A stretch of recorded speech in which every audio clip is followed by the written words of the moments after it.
Hey guys, welcome back to another tech tip and guide video. In today's video, I'll show you how you can register to Suntrust Bank's online banking account.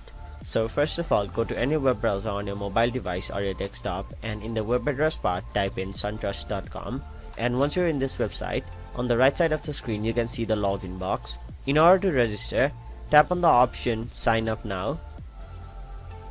Now select your enrollment option. You can choose Suntrust debit card, Suntrust account or loan number, Suntrust personal credit card, or Suntrust investment services or trust account.